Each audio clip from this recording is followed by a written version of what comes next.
everybody, welcome back to the Canadian Real Estate Channel. I'm Adam JD Martin, your host, and tonight we are going to be doing a bit of an Ask Me Anything, so feel free to jump into the comments. Let me know if you have any questions that you want answered. Otherwise, I'm just going to be ranting, and there is actually a couple of deals that I saw in the MLS that I will I'll bring up. We'll pop them into the calculator, and we'll see if you guys want to maybe compete with me. We'll toss some offers in maybe after the stream and just see if you guys are ready to rock and roll. So I've been looking at, there's actually a friend of mine that brought these up to me, and he's like, man, these have been sitting a little while and the prices are pretty damn good. And they're over here in Meaford. So there's one in Meaford, there's one in Owen Sound. So I live over here in Stayner, which is like right here. And these deals are just over here, which is like maybe an hour, I guess, like Google Maps. Let's just see how long it would take to go over to Meaford. From my house. So we'll go from home and we'll go over to Meaford. So I don't mind doing a project like a little bit out of the way, right? Like that's only 45 minutes. So that's not a big deal to me. Meaford has like lots of supplies and stuff. You could just get there locally. And then like if you just have to drive 45 minutes there and you can spend a whole day there doing work, like what the hell? That's not all that bad. So I don't even see that necessarily as like investing super far away. So I'm pretty excited about that. And, I mean, this is just something that's sitting online on market. So if I come back to Meaford here, I'll just show you the property that we were looking at. It's sorted here, just by lowest price. And you come in here and this is the house. And you know what? I love this. I love this deal. It's $289, right? Your ARVs here are a lot better than that, right? So we can probably go up to 400 pretty simply here. No big deal at all. Maybe higher. Like honestly, I wouldn't be shocked if you made it really cute, really nice, you could get this up to 500. And I excuse my voice again. I'm still not 100%. I was on the antibiotics. I am not having a beer. Ben said he was going to maybe have to catch the replay. Well, Ben, if you're watching this, I'm sorry, brother. I didn't even get a tea because I was running around. I was actually just sitting in the hot tub at grandma's and I just came back to do the stream. So I missed out on, but I'm having water. You got to stay hydrated. Hydration's key to getting better. So I'm having a water today, but if you are having a beer at home, cheers to you. Appreciate you. We're going to be back on the beers as soon as possible. So here we go. It's 98 Lombard Street. Okay. And the property itself, I mean, it's very simple. This is what I like, right? This is what I look for in a property. I mean, it's so simple. Look at that simple roof, right? Crazy pitch on it, but very easy, right? Simple roof, simple little brick house. I'd have to look at the sort of like matrix or something to see how many square feet this is, but I'm just going to go ahead and assume it's probably like 600, maybe 700 square feet. It's a pretty small house, right? And look at this big open, open concept. Let's go. Right? Usually these like smaller properties, they're either wide open like this, which is ideal, or they're all chopped up and shitty. And this one's already wide open. So like it saves you from having to do this beam here and it saves you a bunch of work. So like, why the heck not entertain something like this? And you've got this drop ceiling. It's obviously disgusting. So that's got to go. This looks like some sort of paneling. Yeah. So it's paneling on the walls. That's got to go. Make that just nice, clean drywall.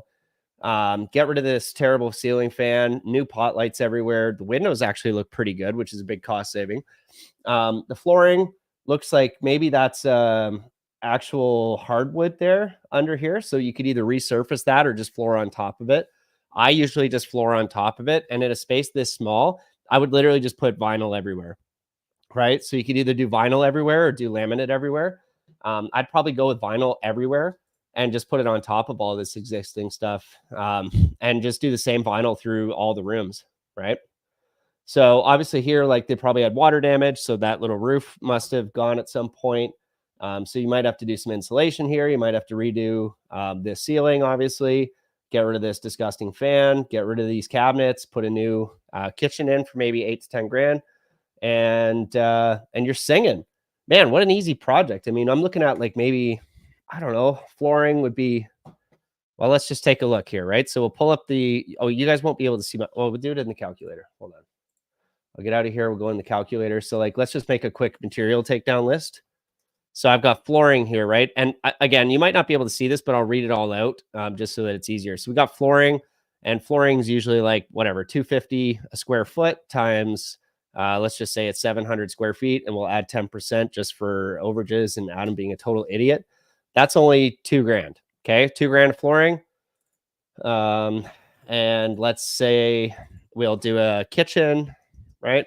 So a kitchen, let's just say we'll do $8,000 there. That would include or we'll just say 10 grand just to include appliances and make sure we're not shorting ourselves on anything. So that's 10 grand. What do we need? We need some lighting. So let's say lighting, and that's, whatever, we'll budget 2,000 just for that. We've got, so kitchen, flooring. Oh, we got bathroom. So a bathroom like that, we've got maybe 900 for a vanity. We've got new toilets like 400, and then let's take a look back over here at the shower. They don't have any photos of the bathroom, so we'll assume it's just an absolute disaster, and we will assume that there is a bathroom, right? Because I mean, they're not even showing us the bathroom. So let's just say it's a full overhaul. So what goes into a full overhaul? We'll have a vanity, right? We'll have flooring. We will have so vanity, flooring, maybe a shower kit if it's really screwed up, like everything's completely gone to hell. So maybe like $1,000 for that.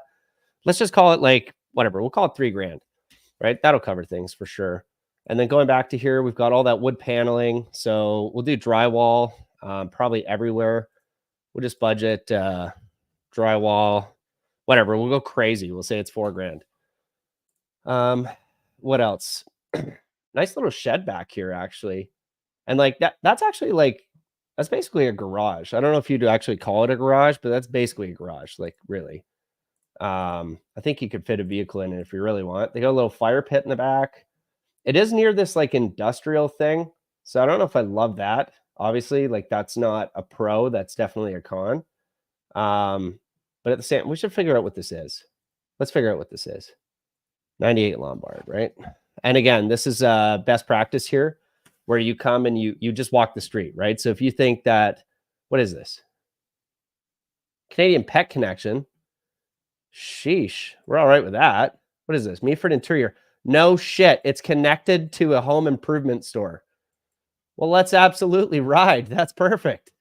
Okay, so what you want to look out for here, right? It's not like a tire shop or like something really weird that would like totally be a disaster for financing or something like that, which it's not. And so what I like to usually do here is drop the little guy on there and just take a walk around, right? Let's take a walk around. We can see there's pool products, stone veneers, SCP, whatever the hell that is. And I just walk around the neighborhood, right? Go down the street, make sure there's nothing sketchy going on. I look over here, SCP Center. What is SCP Center? SCP Center, Meaford. This is how I do it, right? Like this is the actual, like way that I process looking at a real deal. Like this is an actual deal that I'll probably put an offer on, and we'll see if we can scoop it up. So SCP Center is a building with a variety of tenants who manufacture, warehouse, distribute, create, and oh, this is interesting. Is it kind of like a WeWork type space for manufacturing? I don't really understand. This is pretty cool. Solar power, green building. Who are the tenants? Yeah, let's click on that. The Canadian Pet Connection. Okay. So they're making pet food. Stone veneers. I'm all right with that. Carpets, boats. You don't love to see boats because they have like, that would involve like oil and all sorts of lubricants and weird shit that you don't actually want from an environmental perspective. You've got Municipality of Meaford, so the environmental division. Well, they should be good. They should be having like all sorts of good practices there, and eat local gray brews. So I like that. I'm all right with that, right? We're not freaked out about that. But if you walk around, I mean, what a nice little neighborhood, right? It's quiet. A bunch of new builds right here. Townhouse row. That's sick, right? Look at this guy, Port City Investments. Why would we buy real estate in Canada? It's a second world country. Okay, well, where are you coming from, brother? You're on the Canadian Real Estate Channel. Where are you at? Where are you? Somewhere worse? Quebec or something? That's a third world country. I don't understand. Where are you at? Let us know in the chat. Let us know in the comments where you're commenting from. Watch it be like Mexico or Peru or something stupid. I would just love that. I would eat that up right now. So Karan uh, Shahaj has said, how would you go about finding what the land value per acre is in my area? Working on a development deal and want to just make sure I don't overpay. Um, so I'm actually very inexperienced in land value as in and of itself, just because like I don't do that, right? So like what I always do and what I've always talked about is really just the strategies that I've executed on. So like I'm an expert at the burr strategy, I'm an expert at sort of flips and things like that, but everything that I do is based on like an after repair value, an input, so like how you're actually doing your purchase price and the costs that are going to go into it, and then the proceeds. And usually those are pretty clear based on recent relevant comparable sales, and then using um like the actual rents, right? Like real market rent to understand what my cash flow is going to be versus or like what the after repair value is going to be if you're looking at doing a flip. So I guess for land value itself, I would look at again like what you actually estimate your building cost to be and what the after repair value is going to look like so that you can get an idea of what your cost basis should be to be profitable. But you could always reach out to like an actual commercial realtor or something like that. Like maybe you reach out to Cushman Wakefield or like somebody like that and just actually ask them like what the values in that area would be, or even just compare to like other listings. And like listing prices are not always the best because people can list for whatever they want. But if you can find out what the solds are, then you could actually go and look at the data for like what an acreage would sell for, right? Like the solds are usually the best place to start. So if you have a realtor in the area that can give you some of the sold data, then that's probably the best place to start. Ashkar said, wholesale question. I am getting unreliable comparables from realtors. Do you have recommendations for alternatives? Typically, we would use House Sigma or the actual like realtor software like Matrix or something like that.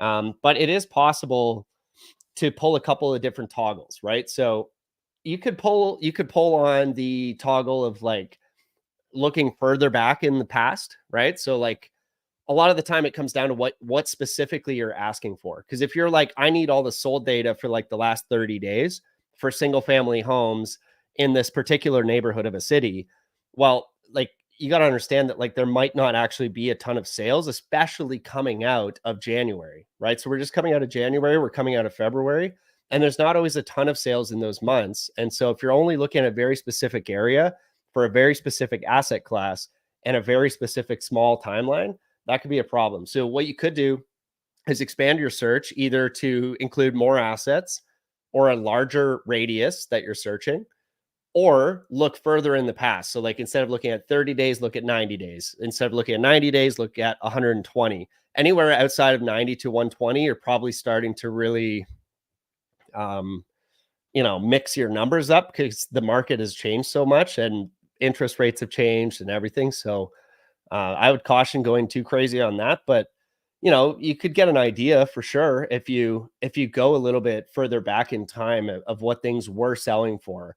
And like what you could do too is like you could look at some sort of like if you really want to be fancy, like you could go look at how the whole market has changed and then look at like what things were selling for over the last 180 days and then just apply the market stats to your average price or whatever, right? Say the average price was 500,000, say the market dropped 5%.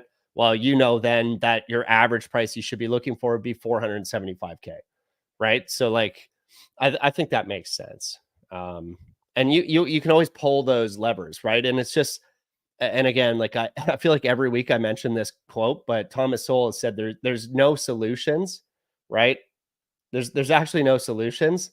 There's just trade-offs, right? So you're always trading off a bit of accuracy for more information, right? And if you want really accurate, like you need to be very specific, but you're going to have less information. So you're going to have less of a sample size, unless you're somewhere like Toronto where there's a lot of sales all the time. So you just got to be careful about that, right? Port City Investment says Canada is a shit hose country now, or a shit show country now. I agree with you, man. Like I'm not here to argue with you about that, but there are some fantastic investments, and I think to ignore the fact that Canada actually has a very stable economy in terms of what makes up our economy. Like we have a very highly skilled population, right?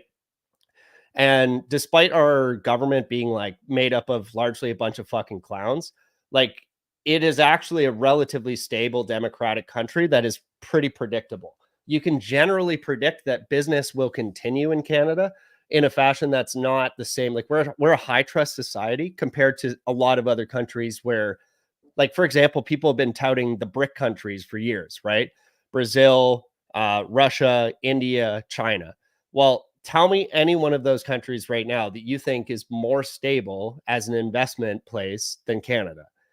It's if you can actually honestly say that any of those are, then you're just wrong, right? And so those are like what the whole world was looking at for growth, and what the world was looking at as the future economies to look at. And there's shit, man. There's so much corruption. It's so low trust. You cannot forecast that they'll be there in the years to come. And so one of the interesting things too to observe with a lot of these countries is birth rates. Birth rates are down globally everywhere. The entire population of the world is shrinking on average, and a lot of these countries are going to have these massive skill gaps in where their labor comes from compared to like their succession plan of how the demographics are working, right? A lot of these countries are not going to be able to replace the labor that they have, right? So China, they're gone in 5 to 10 years in terms of how their birth rate and demographics work. Russia is the same, and they're also losing a large part of their working class to wars. Same with Ukraine, right? Brazil's just ultimately more corrupt than you can even deal with. And then you've got India, who's actually had a very stable growth and actually not a bad birth rate. They're like one of the only ones in the BRIC countries that's somewhat stable. But they're an island, right? They're surrounded by every country around them has very, very, very hard positions against them politically. So they don't have great trade allies, right? So Canada is actually a very interesting place for investment because of how it's set up in terms of its social economics, its demographics, its trade partners, right? US is right south of us.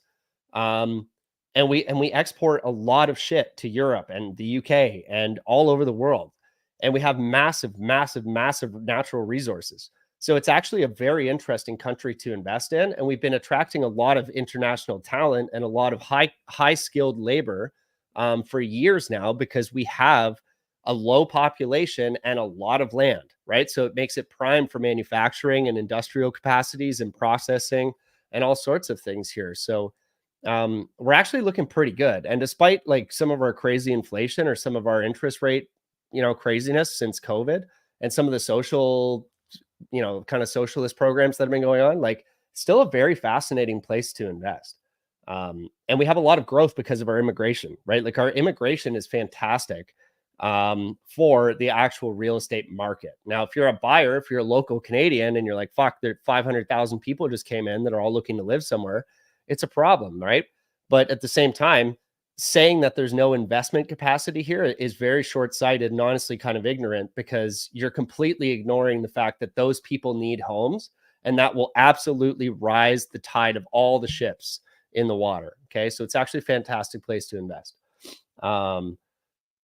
Question for from Ashkar here: do you have a template for buyer's package calculators? I honestly don't even know what MAO means, so maybe you can let me know, Ashkar, in the chat what you mean by MAO, and I'm sure I'm just overlooking it because I'm still a bit sick, but let me know. But what you can do, guys, and I'll post this right down here, right, is you can go to adamjdmartin.com/learn, and the calculator's there for you. Oh, it says it failed to post comment. Okay, so I'm not. Oh, max allowable offer. Son of a gun. Yep, I guess I should know that, given that I've made thousands and thousands of offers. Okay, formula for max allowable offer is pretty simple. Your flippers or whoever's actually buying a property from you, or if you are the buyer, you know the amount of profit that you need, right? And so that's part of the equation. So your purchase price needs to essentially accommodate all of the closing costs. So you need your purchase price, your closing costs, your input costs for the actual rehab on the building, your selling costs and closing costs again. And what a lot of people forget is your capital gains tax, right? You need to pay taxes on any money that you're making. And you should also budget for things like staging or whatever else that's part of the actual offloading or disposition of the property. If there's a wholesaler involved, that fee. So once you've budgeted all of that in, then you should have also your profit target, right? So say it's 40 grand or 50 grand or something. You put that in, right? And so ARV minus all of those costs is your purchase price, right? And a lot of people also forget carrying costs. So when you buy the property, you have to do the renovation, which takes whatever, let's say 3 months. And the whole time you're holding the building, you're paying taxes, insurance, utilities, right? Plus you're paying labor, and all those other things. And then a lot of people forget like the 2 to 3 months that it takes once you've listed it to get actually sold, right? So those 2 to 3 months, you always include that carrying cost too, because it's a real hard cost, right? And a lot of people forget that on their calculator. They forget to put in those carrying cost months for while it's being listed, right? And that's why I always say every project takes 6 months, right? And people are like, oh, I can do that renovation in 2 months. And I'm like, yeah, sick, but it still has to sell. It has to sell and it has to close, right? And it's not 2021 where people are doing fucking 10-day closes. It's just not happening. So you have to be aware that things are going to sit on the market for a little bit, right? Average that we're seeing across all of our market updates is something like whatever, 30 days or something like that on market. Then it actually needs to close after that firm agreement, right? So it's 30 days to get a firm agreement and then whatever, 90 days to actually close, right? So that's still 120 days, right? Which is again, that's why I put that 6 months so that when you're budgeting, you at least offer a little bit less so that when by the time you do screw up the project or by the time it does take longer to sell or the market adjusts a little bit, you've got a little bit of wiggle room there. Right. And then I would always add too, like a 10% buffer on all of your construction costs and everything, because just everything costs more and it takes longer. It doesn't matter how many projects you do or how experienced you are. Everything costs more and takes longer than you think. Right. And that's a golden rule. Like that's as golden as treating somebody the way you want to be treated. Right. So do we have templates for that? No. You can go download my calculator. It's adamjdmartin.com/learn. The calculator's there. And you can use that actually as a max allowable offer. So I'll pull up my screen share here and I'll show you how you can use that as a max allowable offer. And I got some feedback too, by the way, guys, that you can't read all this if you're on your phone or something. So I'm going to try and zoom in a little bit, but I'm doing what I can here, guys. So if you're on your phone, I'm sorry, go back, watch it maybe on your computer later, or I will read out numbers. But if you look here at the calculator, you can absolutely use this as a max allowable offer. I didn't highlight that or write that in as a section, but what you would do, right, is you would know your after repair value. You would put all your cost estimates in here, right? And then you would look here at this number, net profit, and you would try and get that net profit to be what your target is. And that would tell you. So like you could just play around once you've got all your costs. So like say you think it's going to be a $20,000 wholesale fee to buy the property. You think it's going to cost $75,000 to rehab. You've got legal fees of like maybe $1,200, maybe $1,500. Actually, this has gone up. I'm just going to change it permanently in here. This has gone up to $1,500 now. Them lawyers are getting paid too damn much. I tell you that right now, brothers. Lender and broker fees, I've got that set at 1%. We've got down payment at 20%. We've got our realtor getting paid 5%, right? I got variable costs in here, utilities, taxes, insurance, mortgage payment, right? So all that, and here roughly you can put in how much months you think is going to be in the sale. I've got my lucky number 6 there, my favorite number. And then what you could do is if you know that your fixed ARV, like your ARV is probably, let's just say it's fixed at 560. That's what you think you can get when it's all done. Well, to get that target, you're going to have to play around with this price. So right now at 465, if you offer that and do the project the way that it is on the calculator, you're going to lose 54 grand. So don't do that, right? Maybe you got to offer 350.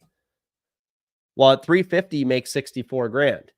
that's a good deal, right? But maybe they don't take, maybe they won't accept 350. Would they accept 375?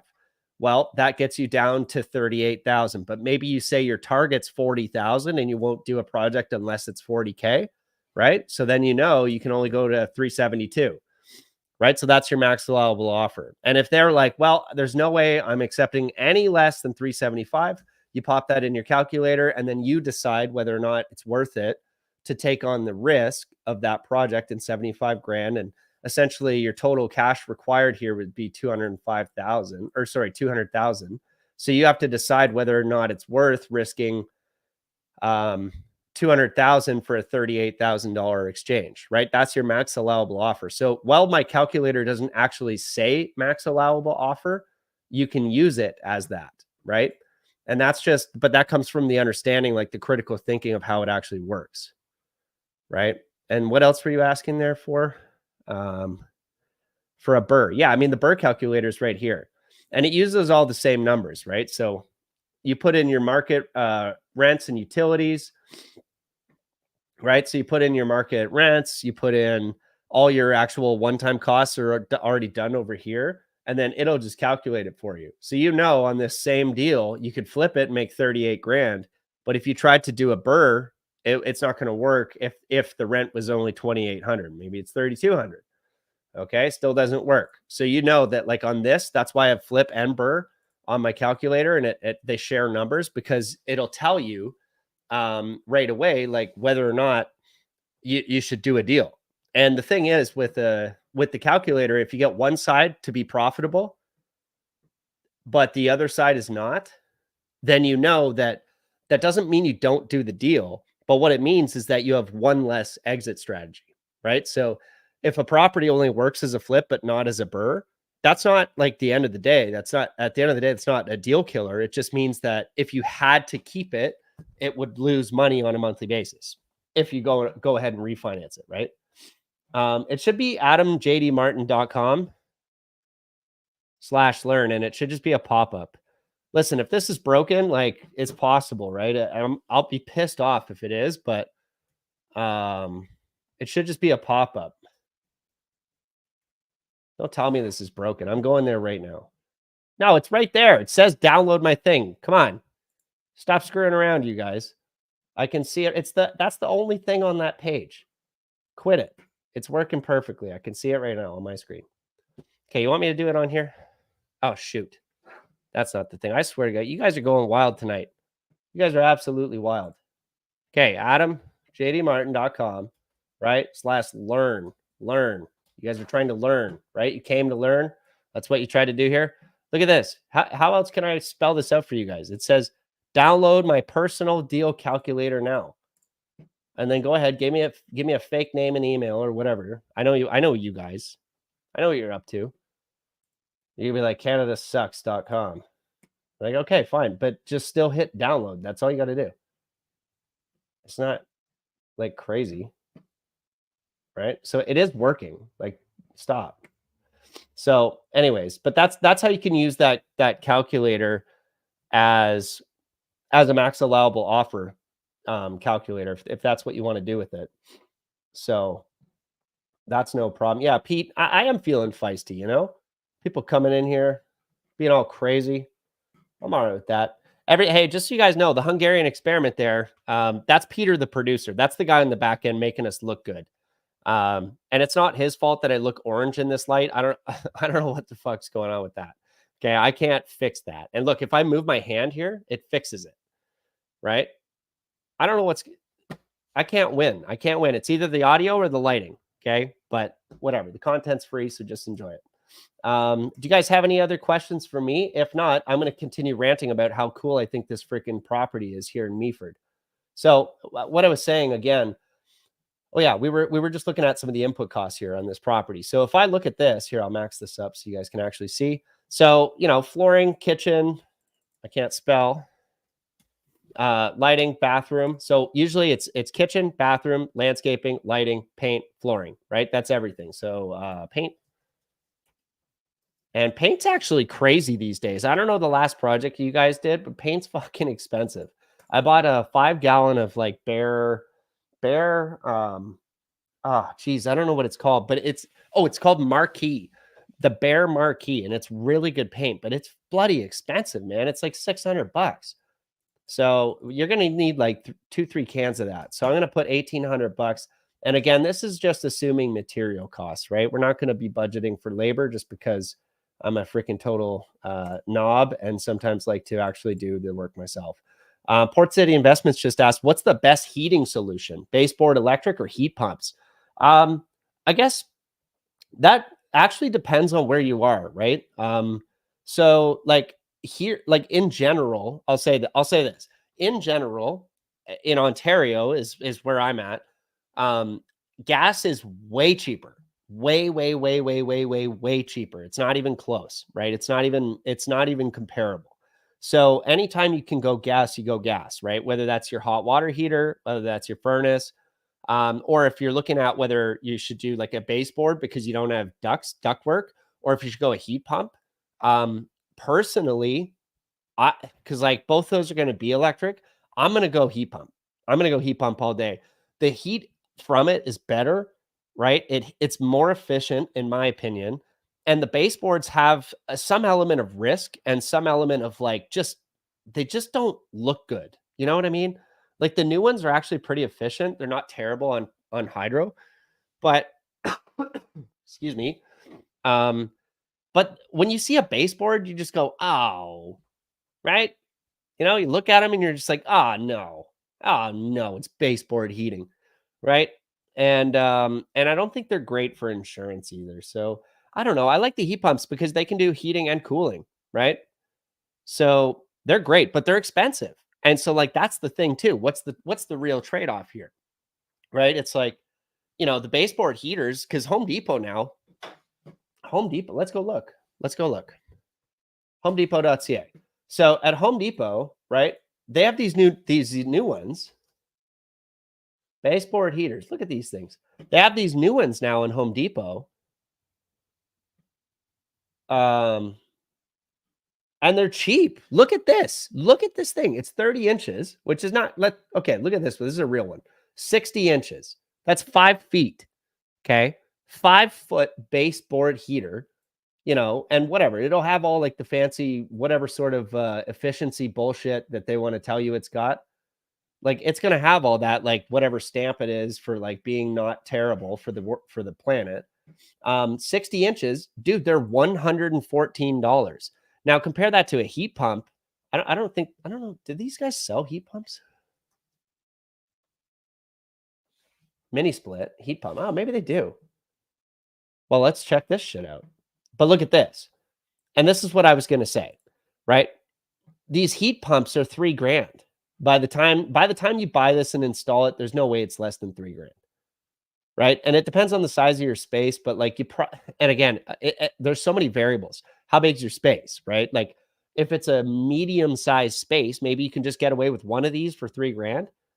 But man, like check out the difference in price. Like for $120 or $114, you got a baseboard heater, and all you're going to do with this is take the old baseboard heater, rip it off the wall, and install this one, and it's going to be way more efficient, and it's going to look pretty good, right? They actually look pretty good compared to the old ones.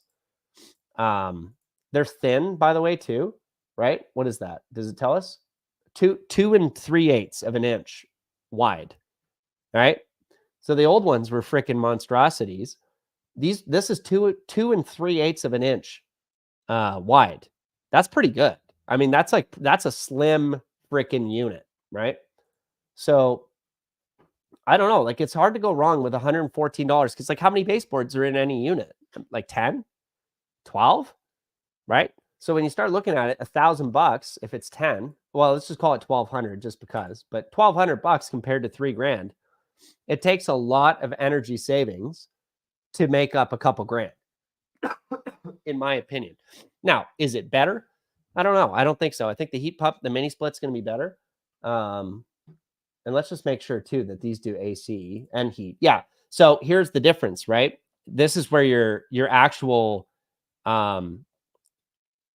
difference is that this is going to also do cooling, right? And that's going to be really important if you're here in freaking Southern Ontario where it goes -30.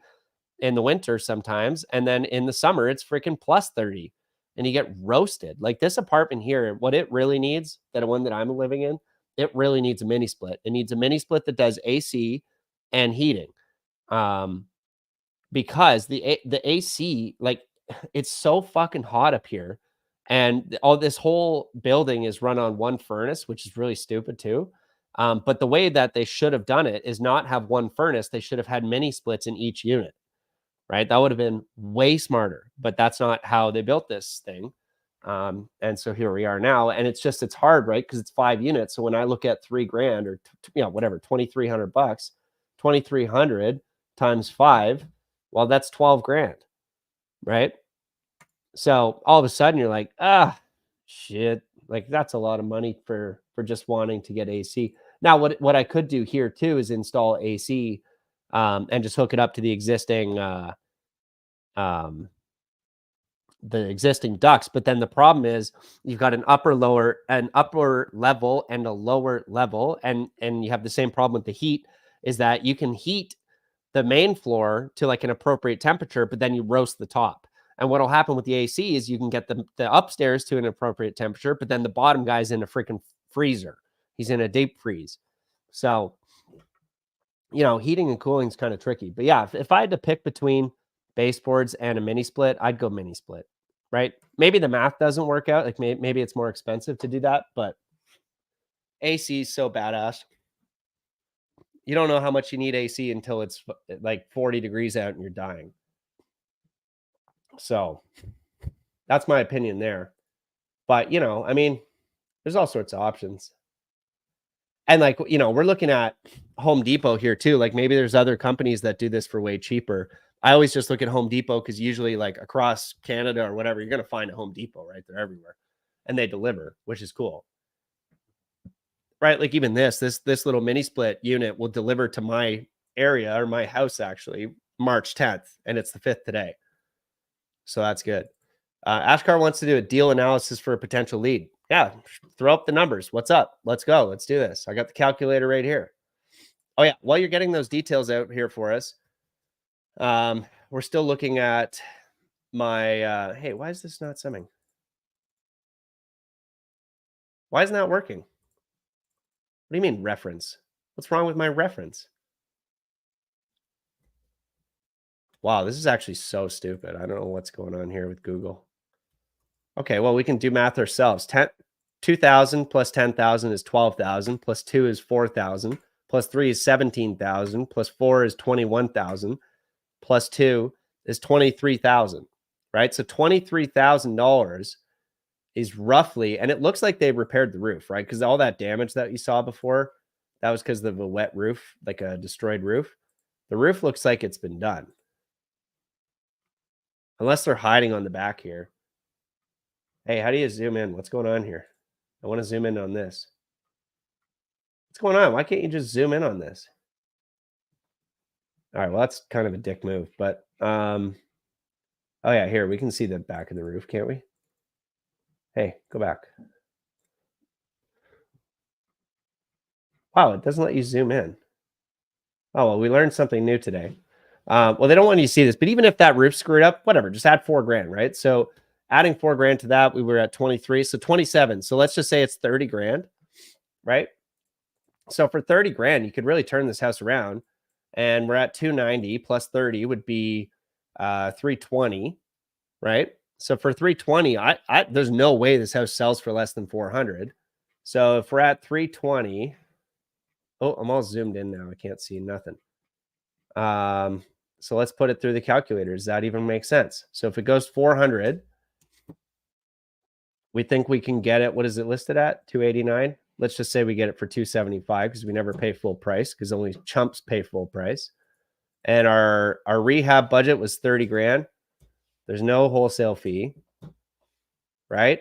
Let's say it takes 6 months because we're going to reno for 3, which it'll actually be faster than that. And then we still have to sell the thing and then it's got to close. So we might as well budget extra holding cost, right? Let's see if we did have to hold it, what would it cost? Maybe 2,800 a month. We could maybe get away with that. Maybe take 3 months for that.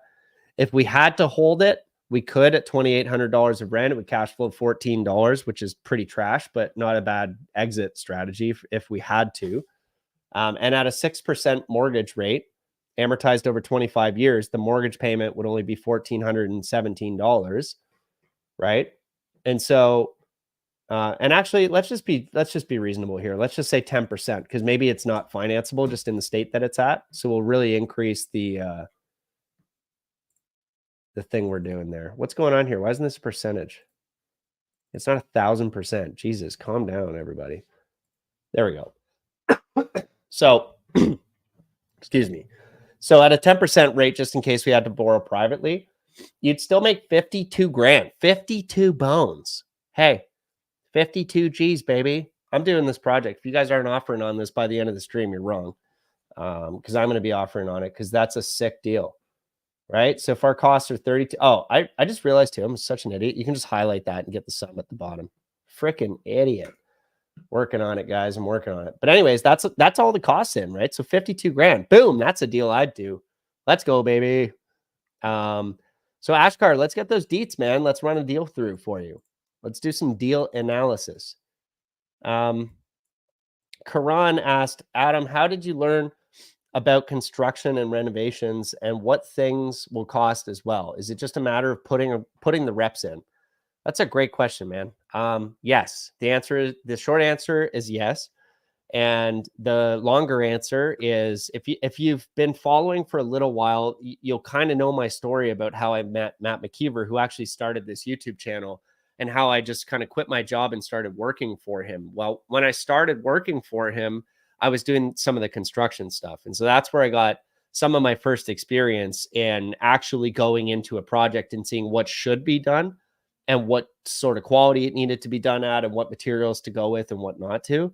And then realistically, to get to the point where I'm at now, it was just about doing the reps, right? Like you totally nailed it there. So I think the best thing you can do is get into a deal, any type of deal, ideally one where you have a little bit of room to screw things up. Cause I made lots of mistakes getting here, colossal mistakes. I mean, like $20,000, $30,000 mistakes.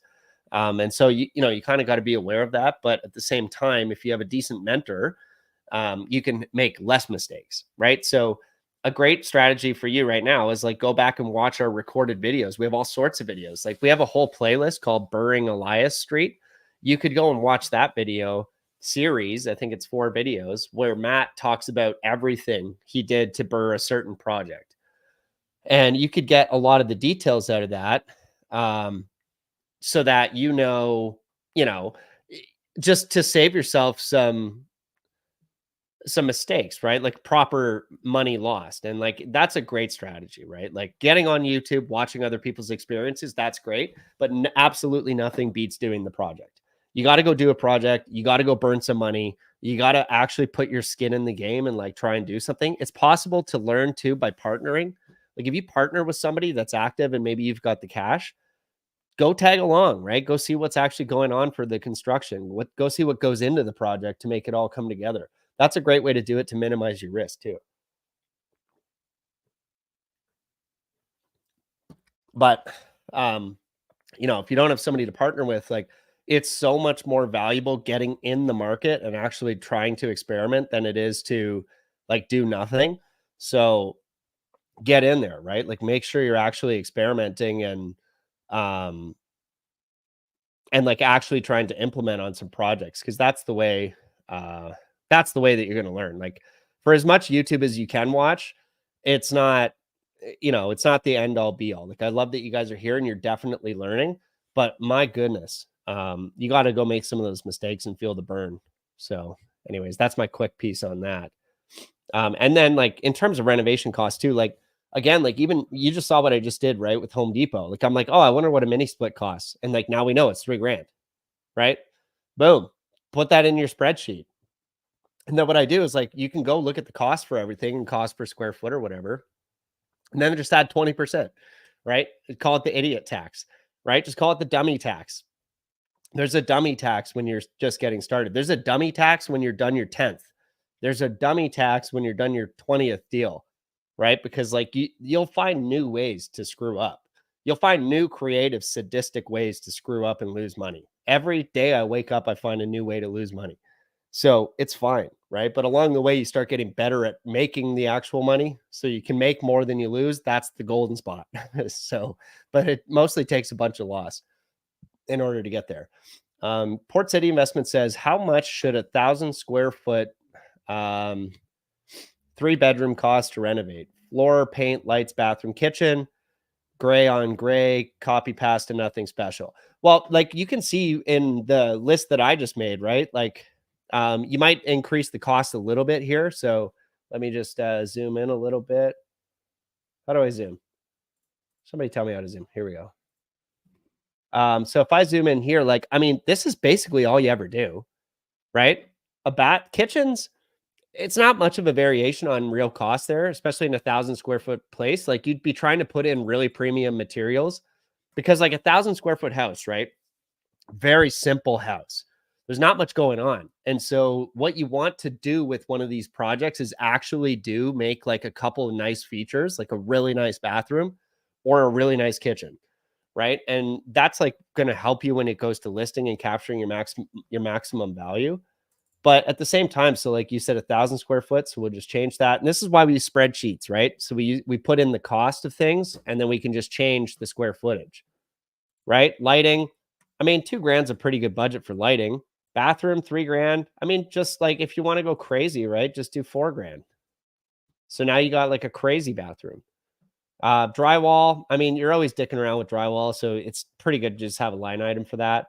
And like the other thing too that I like to do is we'll just drop this down, just put a miscellaneous and just put that like $5,000. That'll cover like all sorts of shit. So like that'll cover like, you know what you always forget? You always forget stupid stuff like door handles, right? Smoke detectors. That's always the last thing I think about. And then you're like, son of a bitch, we got to spend $300 on smoke detectors. Like door handles and door pulls and stuff for cabinets. Like there's all these weird little things, or like the covers for the vents, weird stuff like that ends up just randomly costing money. Just put in a line item for miscellaneous at $5,000. I mean, that covers most of that junk. I mean, your kitchen, your flooring, your bathroom is going to be your main cost. Other than that, like it's project specific, but I mean, like $10,000 is a pretty damn good kitchen, flooring at $2.50, whatever, call it $4. Go get the craziest flooring you ever thought of. $4,000, sure. Right. So like, what's the total there? Equals sum. Why isn't this not summing things? I'm starting to get pissed at what's going on here. Oh, because it's including. Okay. Thanks for the suggestion, you dummies. Okay. So like, check that out. Right. $30,000. So let's just call it. And again, like just to be crazy, like add 10%, right? So 33.8. So I guess the real thing is just like how much experience do you have? How likely is it that you're going to screw up? Like when I look at this project here, like where do you screw it up? What do you screw up? Tell me, because it's just like it's one room, and there's going to be a bedroom or 2 bedrooms or whatever. It's a freaking square. It's a box. And ultimately that's what all houses are. It's a box with a freaking lid on it. Right? So like just don't screw it up, just do the project. So in here, I mean, like the worst thing that'll happen is like you rip down the drop ceiling and you're like, Jesus, it's going to be more work than I thought. Well, that doesn't really change your cost other than your labor, right? So when I'm thinking about it, like what is a real project cost? And then like, so maybe you have like your total for real cost and then you just say budget, right?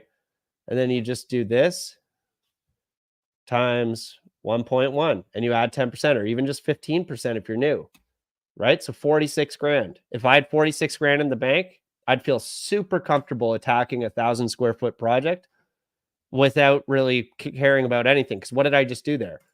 I just added $16,000 or $15,000 of buffer for me to screw up.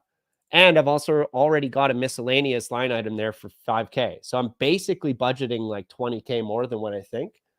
And that'll accommodate anything. I mean, it doesn't matter what you screw up at that point. So that's kind of how I do my budgeting. And it just comes with experience, right? Because there's projects that you do where everything goes right. And then there's every other project, which is just like everything goes wrong, right? Your contractors are going to show up late. Because one of them's late, the next one can't start, right? So like, Sparky won't show up, and because Sparky didn't show up, the freaking drywall guy can't start work, and because the drywall guy didn't start work, the painter didn't start work, and because he didn't start work, he started another project. But that project's actually going to take a week, and he's not going to be back to your project until that one's done because now he started it, right? And so now you just burned a week. And hopefully that didn't screw up anything else, right? Like hopefully that didn't screw up whatever. If it's the painter getting screwed up, that's fine. But if the drywall guy, he starts a new project and then doesn't start, well, that might totally screw up your painter and make him unavailable. Or it might make it so that you can't even install like the pot lights or whatever, right? Like it's a real disaster when projects start going terrible. And it will happen, right? And so for that, usually what happens is it will increase your variable cost, right? It won't really increase your hard cost because your materials are the same. But what will end up happening is your variable cost here, right? So this variable cost here will actually increase, right? Because you're going to change your time, your months in the deal. So if your months in the deal change from 6 to 7, you can see you just lost $3,000 of profit, which is that variable cost there, the actual holding cost, right? And that could be very quick, just because a contractor didn't get to start on time, but maybe you didn't order the materials on time. Maybe there was an issue with one of the previous contractors, whatever, right? Like it happens quick. But that's why it's important to factor in variable costs, because you need to know, like, if a project's going to go 3 months over, what's it going to do? Well, in this case, it's going to subtract about 10K of profit from the deal, right? So it's actually a meaningful thing. And then Port City Investments asks, do you like the fake backsplash peel and stick things? No, I do not. Guys, listen, we're going to go back to Home Depot. Let me show you something. Subway tile. Okay. Subway tile. All right. This is what everybody's doing, right? Subway tile. What do we got here? Well, this is some bullshit. This is like a square. Okay. Subway tile, 420. There you go. Blaze it. All right. Pete just lit a joint because he's like, no shit. It's 420. Yeah, brother. It's 420. Dude, 420 a square foot. How big's your kitchen? Right? Most walls are going to be like 10 feet. Okay. Let's call it 20 feet. Let's be crazy. Got like the biggest kitchen ever. 20 feet, 420. So we'll go back to our calculator. Right? And we'll add in backsplash. And we're going to go equals 4.2 times 20. Because you got the biggest kitchen ever. What? $84? My man. You'd be getting you a tiled backsplash for $84.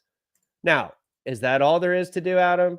No, you got to attach the tiles to the wall. There's some sort of material for that. What the hell is that called? Whatever, tile fucking mortar or something. I don't know what it's actually called. I don't actually do that, but you get my point, right? It's $82 fucking dollars. Get the real thing. So for $82, you get that. You get it on the wall. I forget what the shit's called. You need some tile grout, right? I think that's like, I know this is the one that we use. $92. So what are we at? We're at $172. Here it is right here. What do they actually call it? Yeah, I mean, it's just tile mortar, right? $61.